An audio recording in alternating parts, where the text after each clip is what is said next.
So this evening is a celebration, really, of Neal Conan, who was, some of you may remember him as a journalist at NPR, at National Public Radio. He had a very familiar voice for years. And this is sort of a coming out party for a new prize that was started last year.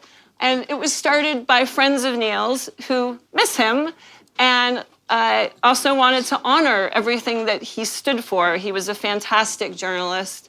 And last year was the first prize. This is the second year of the prize. It's a $50,000 unrestricted prize that goes to a mid-career journalist who reflects the qualities of Neal, such as honesty, integrity, being tenacious, a good sense of what's happening geopolitically when producing the news.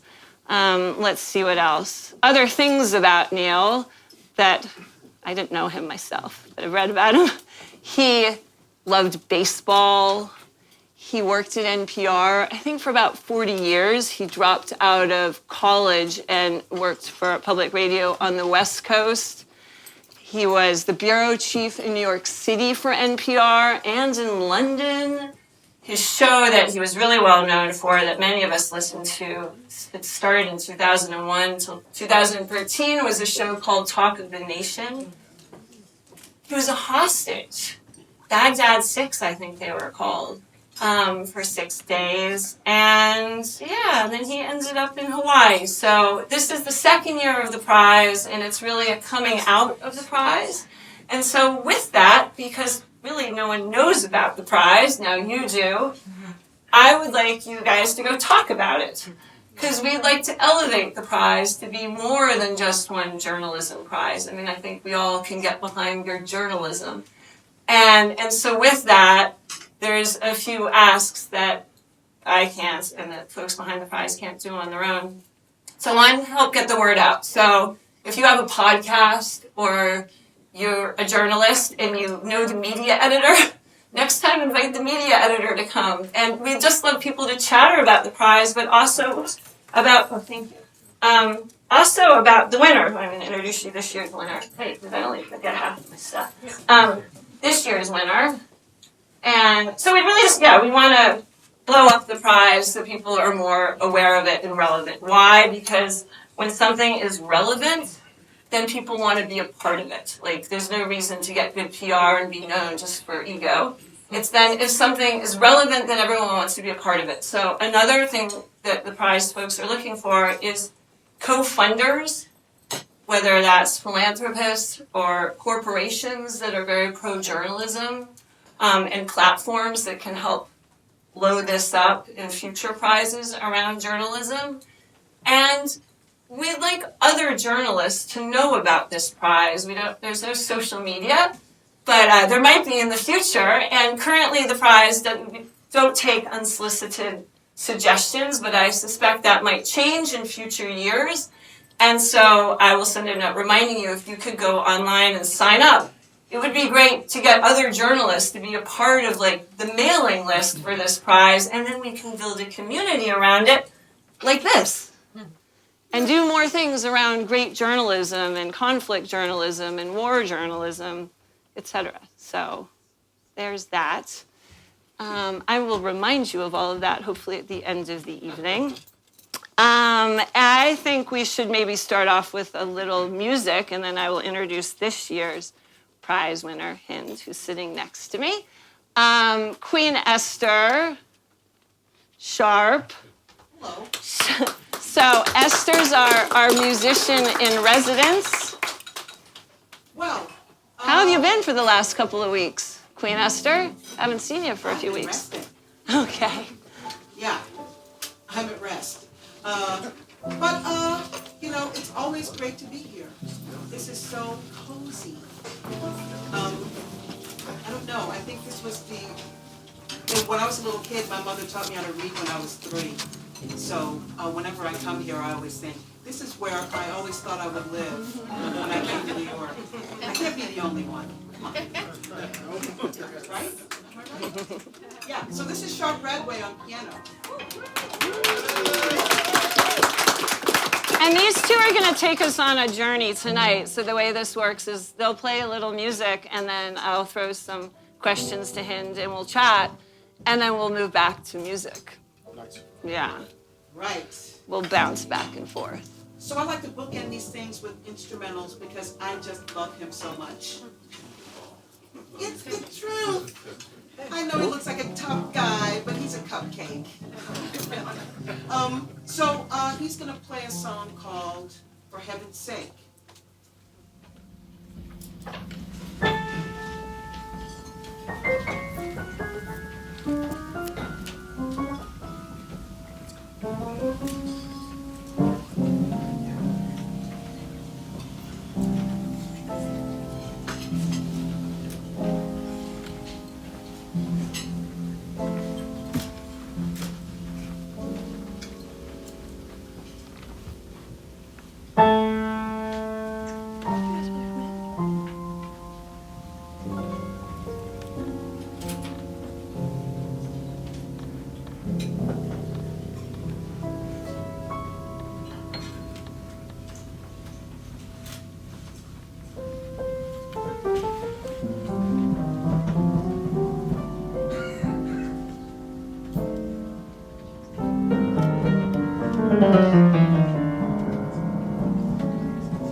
if you guys who've just come in want to come in or sit on the floor, there's room.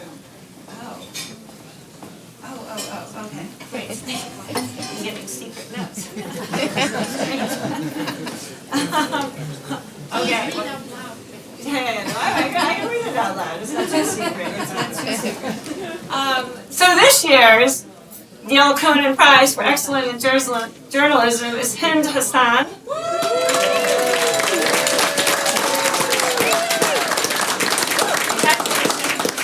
I didn't know who the winner was until a couple of weeks ago, so very exciting. And you know what? I feel like we do not have any crossover in life, which is amazing amongst the media world in America. We don't have any crossover on Instagram, so I'm so happy you're here because I think for a lot of people, your stories are going to be very new. So Hind she's Iraqi British, grew up in North England in a place called Hull, and it came over sometime between the ages of 3 and 5, unclear exactly when, is that correct? I'm impressed. You could be a journalist. It could be, yeah. Funny enough, I lasted 2 weeks. I was far too shy at the time. And you know, I think when you come over from Iraq, her dad was coming over to get his PhD in science, and you come to the UK, much less the north of England. I don't know if any of you have been there, but the weather frequently sucks. And you have a very thick accent, which we'll get to in a moment. Typically, I grew up in Scotland, so I feel like I can say this. You're around conflict because your relatives are back in Iraq, I would say. And you know, there are other things you could have done other than journalism, like if you're into conflicts, like following your family's into science. Why weren't you an attorney? Right? Parents might have liked you being an attorney. Why were you a journalist? Actually, I studied chemistry. I know, medicinal. Yeah. Yeah. So, I mean, that was the plan, and that's what they wanted. Yeah. And I just knew What that flipped? I wasn't a very good chemist. Yeah. Did you do A-levels in chemistry? I did. God, Yeah. I got a D in A it. favor for everyone. Yeah. Terrible. No, it wasn't. I did chemistry because my entire family did sciences, and you know, I have sisters who are doctors, my brother's a dentist, and my other brother did computer science, and so it was just expected of me that that would be what I would study. And you know, I think they were very happy that it was medicinal chemistry because I wasn't good enough to be a doctor, but at least it had medicine in the title. And but I knew pretty quickly that that wasn't the career that I wanted to go into, and so I pretty quickly at university started writing for the student paper, was very involved in student politics, and then broke the news to my devastated parents that I would not be a chemist. And I don't think my dad's over it just yet. Sometimes he calls me up and he's like, have you ever considered being a science correspondent? You know, one day he might come round. But yeah, maybe. So in the UK, I really don't know in America, despite knowing a lot of journalists, but in the UK, a lot of journalists sound the same. And if you go to Oxbridge, you sort of, and you're the hack and, you know, the editor of the student paper, doors open for you for your first job or your internship. You sound like you're from the North. How did you end up, like, where did you go to journalism school, and what was it like once you were in there? And then I have another question on that. I'm so glad that you said that my accent is strong, because I get a lot of stick up north that my accent is watered down. Of course, that always happens when you move away. You know, I'll definitely pass on that message to them. But actually, I remember the first time I read a package out. The first time I made a package, I was working at Sky News. People don't know, maybe not know what a package is. It is like a 2-minute video of a news story. So it's a news report. And I got to voice my first news report. And I can't remember what the topic was on. But the editor came back to me and told me that I needed to reread it because I was dropping my T's and dropping my G's. And so I had to go back, and it felt really uncomfortable pronouncing things in those ways. But then you end up just learning to do that subconsciously. And then I went back to Hull and got a lot of stick for it. Yeah. How do you think journalism could be more approachable to people from all different backgrounds, socioeconomic backgrounds? I mean, it's definitely one of the biggest issues. I say this every single time I talk about journalism, and that is, like, in the UK, definitely, from my experience, we've come a long, long way.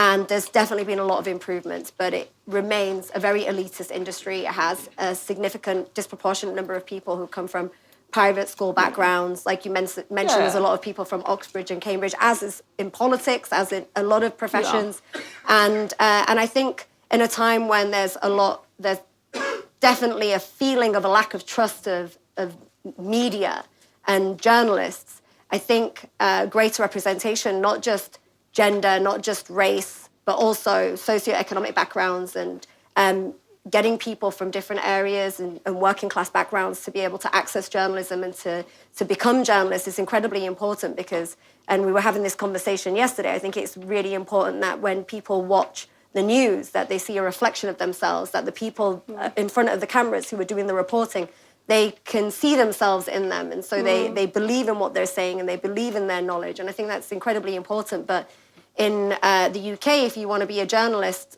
a lot of the time, currently, these are the changes. Previously, you could just go join your local radio station or you could write for a local paper and you could progress in that way. Now what people are doing is they're going and doing masters.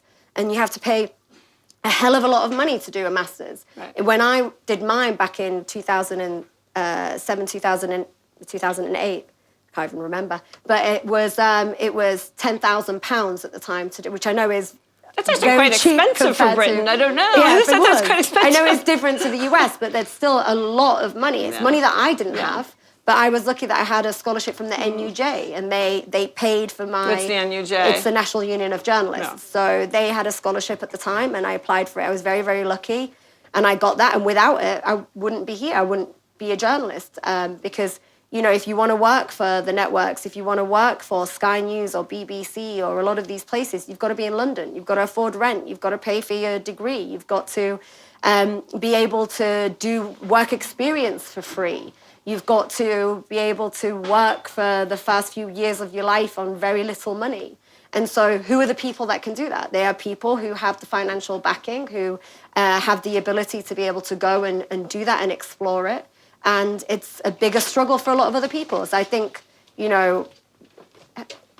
making more effort, I think networks and news organizations and... What about local journalism? Scholarships and...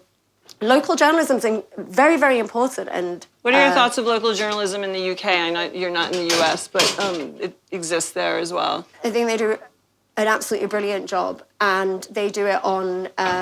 they work long hours, and they do it on much less money than people in London get paid. And a lot of the big news stories that break nationally in the United Kingdom, they come from local journalists. Local. Yeah, and a lot of the international correspondents, they initially started working in for local newspapers and local radio stations. And also you have a lot of correspondents for Channel 4, Sky News or the BBC who are based in Manchester or based in different places up north in England or in different areas. And they are completely key to it. But there should also be an option for the people who do want to do international journalism, who want to report on international and national news. There should be those opportunities for people who come from from more working class backgrounds to be able to access that. And I think that's something that we could make more of an effort in. I think networks could maybe do more, could reach out to these communities more and offer scholarships or offer avenues for people to, and I think they have actually. I do know that there are a number of news organisations that have started doing that, but there is definitely still a long way to go. In the spring of 2003, America went into Iraq with the idea of eliminating weapons of mass destruction. Where were you? Were you in university, or this was before university? I was at university. And what do you remember of that time? And did it have any effect on you? Yeah, I was in university, and it had a huge impact. It definitely defined the career path that I wanted to take, and it was, I grew up watching the news even before 2003. So before that, when we came to the UK, it was the Iran-Iraq war, and then it was the Gulf War, and then there were sanctions in Iraq, and there are many things that happened before we got to 2003. So I grew up watching the news. I grew up watching foreign correspondents. I grew up watching, you know, horrific images on TV and seeing What were you watching, BBC or something else? What was in your home? BBC. We did watch BBC. We watched as a lot of Middle Eastern families did, and I'm sure from other backgrounds, we had like at some point like 25 satellites outside the houses, so we got to watch other things. Yeah, but and so yeah, I watched, you know, Jeremy Bowen. I remember, who's a correspondent, and ended up meeting him in Gaza when I was working as a journalist as well, and so that was a full circle moment. But that entire experience of watching the news and seeing injustices play out and seeing these events happen definitely was formative and had an impact on what career path I wanted to take. And then by 2003, when I was at university, I was studying chemistry at the time. And looking for an out. Yeah. And if you remember, I think one of the big things that I don't know if you remember. Wait, you studied chemistry at university too? During the Iraq War, during 2003, when there was weapons of I don't know if you remember Chemical Alley. Does anybody remember that? They used to call me Chemical Hindi. But I say they used to. I think it was like one person, okay. But I liked it. It stuck. Yeah. But yeah, so it was during that time. There was definitely, you know, it was a great time to be at university because of the, you know, different groups of people that we met and the conversations and the debates that we were having. But it was also a very difficult time because we were watching what was happening on the news. And actually, you know, over the years since 2003, I think a lot of us felt as though that we'd made some progress, that there had been a lot of positive changes, both politically and both, you know, as a society and in journalism. Because, you know, there was... I grew up with the idea that Muslims or Arabs very often to a lot of people meant bad people or meant terrorists. And I thought we had progressed from that point and that we had moved. And, you know, over the past year, it's been very sad and disappointing, not just to me, but many of my colleagues and many people that I speak to, that, you know, perhaps that isn't the case, that we still have a long way to go because these stereotypes have reared their heads again, its head again, and it's become a difficult point, I think, for a lot of people who are journalists, especially from, you know, Middle Eastern backgrounds or minority backgrounds. And there's definitely, it's quite a difficult time. I think there's a lot of people having an existential crisis at the moment, but... Success in life tends to be both, obviously, a ton of hard work and being tenacious, but also a little luck. And as a reporter, you know, in faraway lands from the UK, you probably had some luck with interviews or being in the right place or perhaps the wrong place, but a good place for a story. Could you tell us one or two luck moments? Yeah, there are a few. There are definitely a few luck moments. I'd say the one that stands out the most is Yahya Sinwar, the leader of Hamas. Walking down the street. Just walking down the street.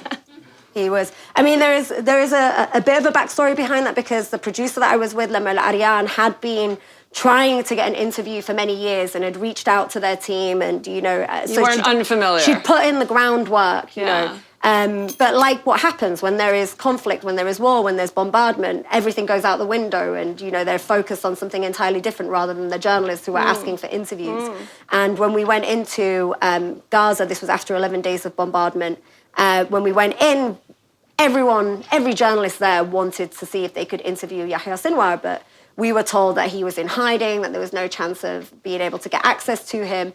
And then one day we...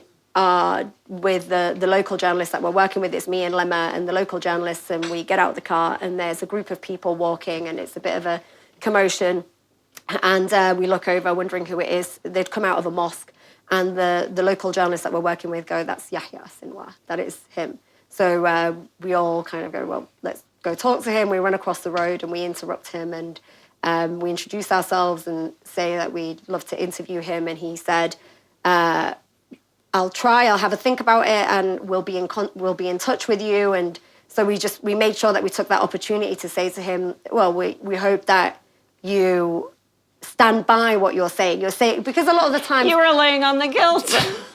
absolutely, because very often politicians they'll say, oh yeah, we'll do that, and they don't mean it. They're just saying it to get rid of you. So we wanted to play to that and say, show that you're a man of your word. You've said now you're going to consider this. Make sure that you do. And his team called us up and said to be in a certain location at a certain time, and we still at that point didn't believe it until we were in there, and then he walks in through the door and we did that interview, and then he left. And so that was definitely one of a moment that luck played a huge part, because if we hadn't been on that street at that point, there's no way that we would have been able to speak to him. Which is, as a conflict war reporter, which appeals to you more? Maybe that's the question, or is more important to you, or do you think is important for the audience to be reporting right up in the front line, or to be reporting on the humans like behind, the refugees? I think everything is important in its own way. But there's one thing. What do you lean into, or is it case by case? It's case by case, but I do think it's incredibly important that you do the human stories. So there is, I remember at one point someone referring to the human stories, or this was about Iraq. So the stories about the IDPs, the internally displaced people, was referred to as soft. And, the conflict is the hard news, and you do the soft story. It's not soft. And I don't like that term, and I definitely think that those words are sometimes thrown about because they are so important. It's important to tell the stories of the most vulnerable of society. It's important to tell the stories of those who've suffered the most. Also, as the audience, there's fatigue of watching fighting. Yeah. Right? To some extent, I think, on news. Yeah, on news, I guess that... From far away, there can be fatigue. I've been very lucky that in the past, 8 years, I've been able to work on longer form news reports. So we're allowed to provide a little bit of context and nuance. We didn't tell anyone. Like with Vice? Yeah, with Vice, I made longer form news reports. So they could be anywhere between, a few minutes long to an hour, length. So it gave us a lot of opportunity to be able to explore stories in depth and to really get to know people. And I think one of the most important things that we wanted to do when telling those human stories is that, there's going to be somebody in the US or in the UK or in any part of the world, and they're going to be watching this war or conflict or something bad that's happening to someone in a different part of the world, and they might not speak the same language, and they might not have the same culture, and they might not have the same language.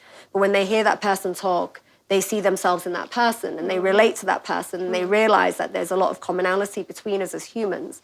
And I think that was key in our storytelling, and that was honestly some of the most privileged moments that I've had, have been talking to those people. Even just recently, I was in Lebanon and speaking to the first responders and the emergency workers who are on the front line, and being subject to their generosity and, them opening their hospitals for us, or giving us a room in the hospital to stay and feeding us their food, even though they're in the middle of a war and they're seeing their colleagues killed. Are you fresh off the plane? Yeah,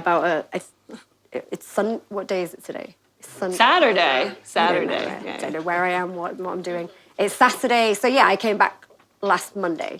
So yeah, and every single time I meet somebody, every time I hear these stories and they let us into their lives, it's the biggest privilege, and it reminds me of how amazing, this job can be, even though it's very difficult at times. But it's by far the most amazing part is all the people that we've met, and so therefore we feel a huge responsibility to tell those stories. And so to answer your question, I think it's very important to tell the human side, but sometimes the human side is on the front lines as well. I bought a book. This is a little off topic, but I bought a book recently, and it's all about gardening on front lines, like conflict gardens in wars. Have you seen any? So I haven't seen conflict gardens, but when I was in Sheikh Jarrah, which is in Jerusalem, So in Jerusalem, there were this was in 2021, there were Palestinians who were facing being forced out of their homes. And they'd lived there for many years. And I remember one of the women there who was, her family were facing being kicked out of these homes. She had created this incredible garden in the middle of Sheikh Jarrah. And it was the most beautiful thing I'd ever seen. Yeah. And she said that she had made this garden and made it so beautiful and looked after it because, you know, it was her home and she wanted it to remain beautiful despite everything that was happening around them. Sure. So I never saw one on the front line, but I've definitely seen, you know, beautiful gardens in difficult places. Queen Esther. Yes. Hello. Should we have a little music? Sure. But first, I want to ask a question. Does everyone know what a victory garden is? Yeah. This is right. Remember victory gardens during World War II? Good smooth. She's smooth. We didn't talk about it. No, we totally didn't. No, we didn't talk about it. No. I thought this was like a really impressive link. Oh, no. Last time, actually, I'm going to interrupt here. Like, we had a conversation 2 salons ago after this, like, afterwards, late night drinking. She went home, wrote a song based on our conversation. At the last salon, came back and sang it. Oh my God. Yeah, no. Amazing. She's the smooth one. Love it. Yeah. I don't know about that. Tell me about Victory Garden. Yeah, the Victory Garden's amazing. It's very British, yeah. It actually is. Yeah, the During British. World War II, everyone grew a garden because produce was so hard to find, fresh produce, and I think 90% of all American households had their own gardens. Oh. 90%. Wow. Isn't that something? That is. What if we all grew our own fruits and vegetables? I mean, anyway, I think you might like this song. I hope you like it. Oh, the good life. To have fun seems to be the ideal.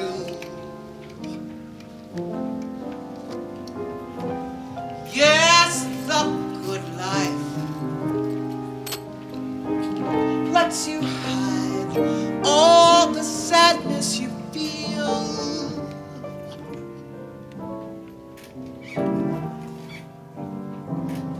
You won't really fall in love, 'cause you won't take the chance. So be honest with yourself. Don't try and fake romance. It's the good life to be free and explore the unknown.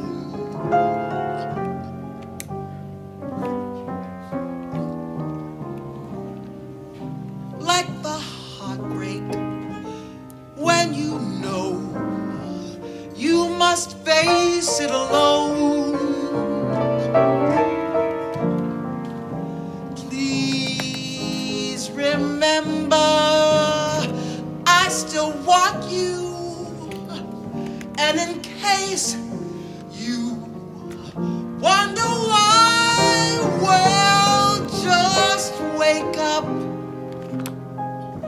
Kiss the good life goodbye.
to be free and explore the unknown.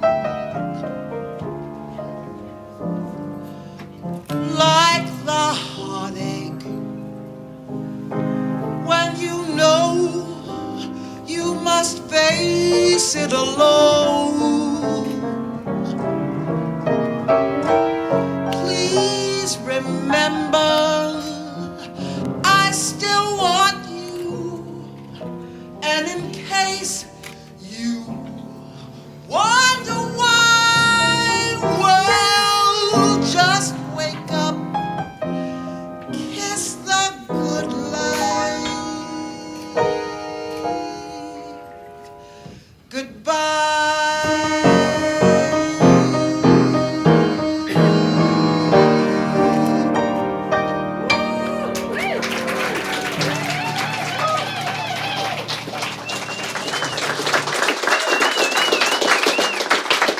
Thank you, Sharp and Esther. You guys are so special. It's so great to have you. It always makes me very happy. It's He loves really. your piano. I think he's in This love. is my childhood piano. I learned to play the piano on, which is very obvious when you're over there because all my music's there as a child. So the majority of us have not been war correspondents, and we probably have a lot of questions about how it works. But my question is, how do you work with local journalists and fixers? And I mean, you must have to work very hard to have contacts.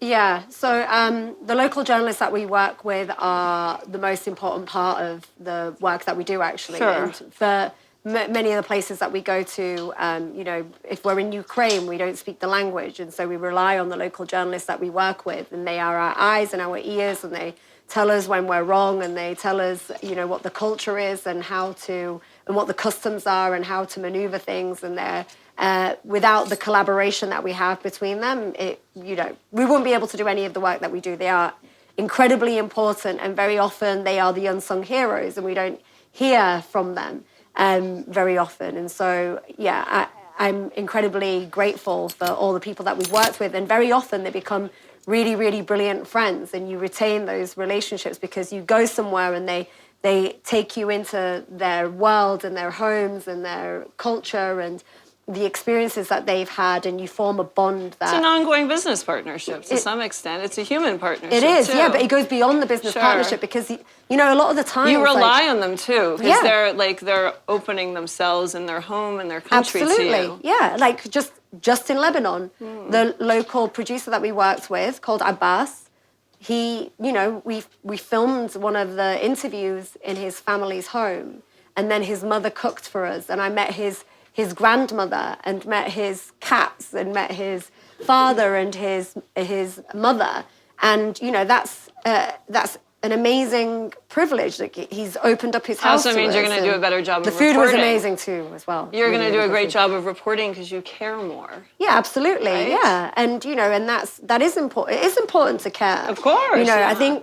I think a lot of the times when you think of journalists, you think of impartiality, and you know, for a lot of people, impartiality means just being a robot and just reporting things as they are. But actually, I think a huge part of journalism is humility and empathy. And without being able to empathize or feel or you know, relate to somebody, how can you really tell their story? Do you in think the best women are possible better way? at this? What do you all think? Let me put it out to you. So I think there are brilliant journalists Sure, who no, I know, are but from... you can get good interviews sometimes, maybe. I don't know, with it being empathetic. There are definitely, you know, there are being a woman can sometimes be beneficial. Sure. But also... Because you can sometimes ask questions that maybe a man would. There's definitely been a few times where perhaps So audacious we of may you have been there. underestimated. I'm not sure. But, you know, it's still, the industry's got its issues, you know. I'd say people always ask, like, what is it like as a woman being on the front lines and being a war correspondent? I don't foreign correspondent. What is, is it difficult for you? But actually, a lot of the places and the politicians that you communicate with, they're used to dealing with women. They're used to having female journalists and women journalists, and so it's not necessarily strange to them or that you're treated differently. Actually, I'd say in the industry itself, I think allowing women to be able to have families and then continue their work, and for that to be an accepted part and to allow for family time for everybody, that's something I think that a lot of people have found the biggest obstacle in doing this industry. I did a salon earlier this spring in Los Angeles at my place, in my home there, and I interviewed, maybe she was a coworker of yours, Deborah Bonello, who was the bureau chief for Vice South America, and she wrote a book about women and drug cartels, which I thought was so interesting. But she's a woman in Mexico, and she was also running around chasing the cartels as a pregnant woman. It was a very fun conversation. You can sign up to our podcast and listen to it, and re-listen to this one and share it. So accusations of bias as a journalist must be very annoying and frustrating. I mean, is a central point of view biased or not? What are your thoughts on that? I think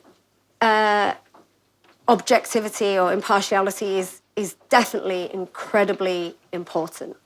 But I don't think that objectivity or impartiality means that you have to, read out a statement from one person and then read out a statement from another.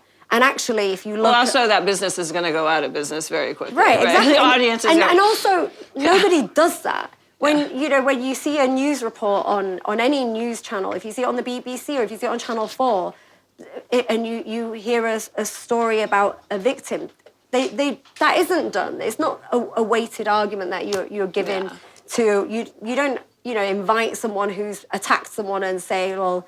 let's have half an hour with you, sit down to hear the reasons and the motivations behind what you did.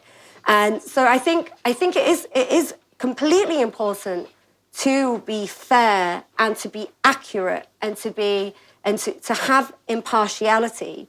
But you should be motivated by a search for the truth, to be able to tell that truth and to not be silenced out of telling that truth. Yeah. And very often, and I've said this before, but I do feel as though the word bias is thrown at people perhaps disagree with their reporting. And, and very often it's certain people from certain backgrounds. It's 100% people who disagree with the reporting. I think we can probably make that as a blanket statement. Right. And so, and then, different people from different backgrounds will face it at different times. And so, being called biased because I think I remember once I was at Sky News and I did a live... I did a live report, so it's just a conversation with the anchor about immigration, about the migrant crisis at the time, and I was talking specifically about Syrian refugees. And someone tweeted at Sky News and said that I shouldn't be reporting on it because it's too close to home. But you're like, wait, if you had a hurricane or something in your hometown, you reported on it. Right. Is it too close to home? Yeah, but also I'm not a refugee and I'm not Syrian. Yeah. Well, that too. Yeah. And it was, but exactly what you just said though as well. Nobody ever says that if you're from Hull, you can't report on Hull being the city of culture. Yeah. Because you might be biased about it. Yeah. But, it's very specific. It was obviously somebody who, had an issue with maybe my name or who I was. And so, I think it's a very politicized conversation. And for me, I think the most important thing is as long as you retain that desire to tell the truth and to show the truth and to elevate the voices of people who have suffered injustices and, those who are on the opposite side of the power imbalances, then I think you can't fail. Since the election here in America, but also just generally, there's been a lot of doom and gloom over legacy media, and the networks are having a rough time here. I don't know so much about in the UK, but perhaps the same. As a foreign correspondent, how do you think your role might change, and how, or the role of foreign correspondents? You know, a lot of Gen Z, 20% or something, get their news from TikTok. And as these networks go by the way, which they will obviously do, and morph into something else, how do you look at your future and the future of foreign correspondence? Like, what are the different options, and what are you thinking about looking ahead, and where do you think there's opportunity? It's definitely a difficult time, and there have been a lot of layoffs. Yeah. I was at Vice. Nobody works at Vice News anymore. We have one or two other Vice people here, It is a very difficult time. I mean, young people have historically not watched networks or news. I mean, even when I was at Sky, I remember the average age of viewership at Sky News was, I think, maybe in the 50s and above. But, you know, even those figures are reducing, and there's definitely a crisis in the industry. And I don't necessarily know what the answer is. At the moment, I'm getting to do documentaries, and that's really important to me because I think it's so important to be able to tell those stories with nuance and with context. And, you know, I think our time at Vice showed that there is an appetite for that, and a lot of young people watched our stuff. But I do know that, you know, there are people who are desperately trying to come up with ideas as to how to do it, because being a foreign correspondent, it costs money. There was the issue that at Vice as well, they were sending people internationally. It costs a lot of money. And sometimes, you know, news organizations, when they come under pressure, when they don't have the money and when they're making cuts, it's the first place that they go to. Well, they can't. But I know that there are people coming up with solutions. I was about to say, where's Jane? I know, I'm waiting. This is the segue to Jane. I'm glad you thought that too. Where is Jane? So there are people, last year's, the first inaugural winner of the Neal Conan Prize. So there are people coming up with... Oh, she's right there. Okay, yay. Coming up with solutions to Jane's also was a foreign correspondent, and she won the first year's prize last year, and she's working on a... Can we say? Yeah.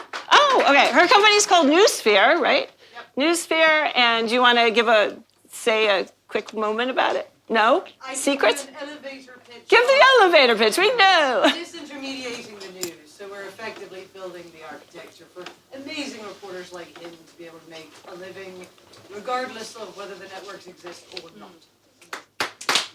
Yeah. Queen Esther. Oh boy. Here we are. Okay. Well, we're almost done with questions, but I just like your music so much I don't want to stop. I thought it was but a good these people night are for tired jazz. standing, so we gotta keep it paced. I don't think we're gonna do a Q&A. We might just have to keep going. Sorry. It's getting cold out, so I thought it would be a good night for just jazz. But I sing country music. I really do. I mean, believe it or not, about it, by the way. I do. I've got a TED Talk about the true roots of country and bluegrass. The next show coming up is in January on the 9th, where I'll be singing that song I wrote here. All Cats Are Beautiful. January the 9th. Is that a Monday evening in New York? Oh my gosh, it's a Thursday, I think. January. January the 9th, yeah. Okay. At Symphony Space for their Revelry series. So that's going to be a lot of fun. In the meantime... Follow her on Instagram and you can go. Yeah. Because you can then find it, remember. Absolutely. So yeah, I hope you like this song. I think it goes with the weather.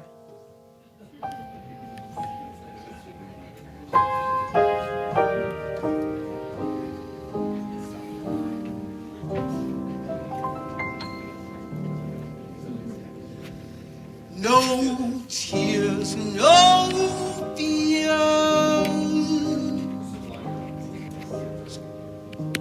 Remember, there's always tomorrow. So what if we have to part? We'll be together again. Your kiss, your smile, our memories I'll treasure forever. Try thinking with your heart. We'll be together. together again. Sometimes I know you'll be lonesome. Sometimes I know you'll be sad. Don't let temptation surround you. Don't let the blues make you bad. Someday, some way, we'll both have a lifetime before us. Heartache is not goodbye. We'll be together again.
Sometimes I know you feel lonesome.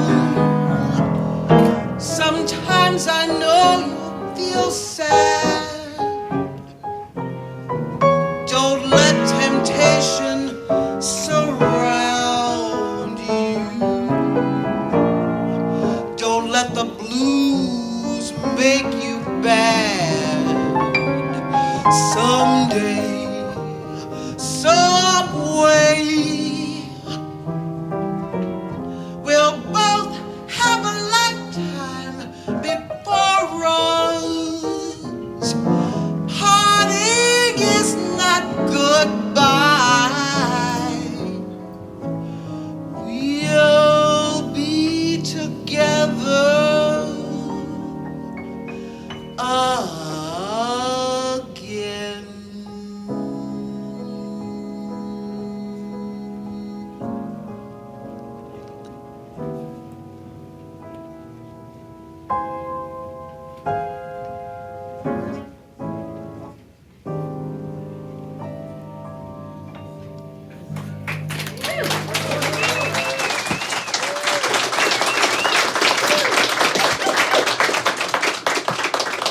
Thank you. Where's Jet? Just making sure you're right. Okay. Just because we're going to wrap up in a moment. Who should be responsible for combating misinformation?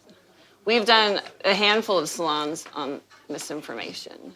And whose responsibility is it?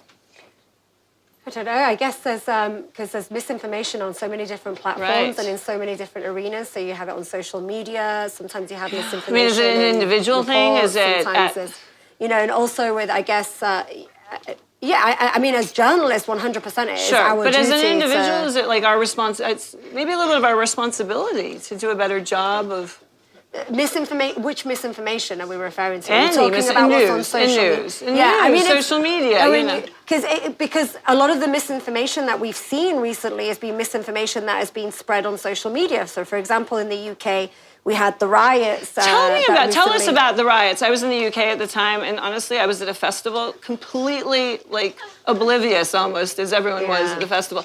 And I feel like the Americans don't know too much about it, but back on the home front, what were the riots like, and where were you? And say what they were. It was this summer, and why did they I exist? actually wasn't in the UK you when the weren't? riots happened. No, Did you I not wasn't. cover them? I did. I made a documentary about it, but you weren't there? no. Oh, okay. Well, That's thanks the for great thing. technology. That's the great thing about documentaries. You can go in. So we basically went in and spoke to some of the victims. So we went and spent some time at the mosque in Southport that had been targeted by hundreds of rioters, Right. and then we also spoke to some of the asylum. We spoke to an asylum seeker. We spoke to some data analysts. But it was at the time a horrific attack that had taken place by someone, and the rumors spread online very quickly that the person who'd carried out this horrific attack that had killed these innocent 3 young girls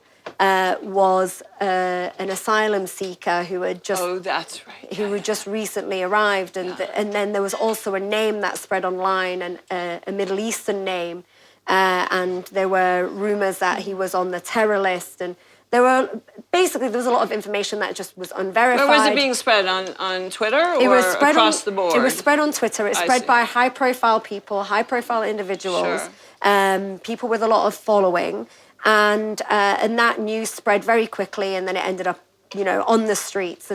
But then there's a huge question around that, because some people are calling for greater legislation online, and that it should be the responsibility of these online platforms to be able to stop the spreading of hate speech and disinformation. But then, introducing governments, allowing governments the freedom, to have that power to be able to yield it and increase it. We've seen it be abused before, so it's a very difficult question. There's definitely something that needs to be done about it. But on an individual level, I think it is important for us to be able to respond to, any disinformation, and to be able to call it out. And as journalists, it's really important that we ensure that when we have our information, that we are accurate and correct. And do you think that will be an issue as journalists go off on their own and use platforms like TikTok? In terms of 100%, because when you're with Vice, you've got a whole team behind you, and there's sort of checks and balances. And someone might say there's bias, but it's like, well, there's 23 people also on my team. It can't be that biased. We've seen that. We've seen a lot of times videos that will emerge online, and it'll say that this video was taken in a certain part of Syria, when really it was taken in Lebanon 10 years earlier. Yeah. And Putting I remember, a bad name to citizen journalism. It happens, and to be honest, like there were times I remember when I was at Sky that the agencies and the wires would drop these videos in, and then they would have to retract it later on down the line. That happened to the royal family too. Yeah. It could happen to anyone. It did. It didn't happen to the royal family really. But it's it's very dangerous because once that news is out there, you can retract it and tell people not to publish it anymore. But it's already out gone. there. People have already seen the impact of it, and so it's definitely with journalists as well. We need to ensure that we are double checking every piece of information that we're putting out there. Do you have any extreme hobbies? Because I would imagine with your day to day, and you might be like, I don't ever have PTSD, but it sometimes rears its ugly head when you least expect it. That you get a little more emotional than you might get. So do you have any?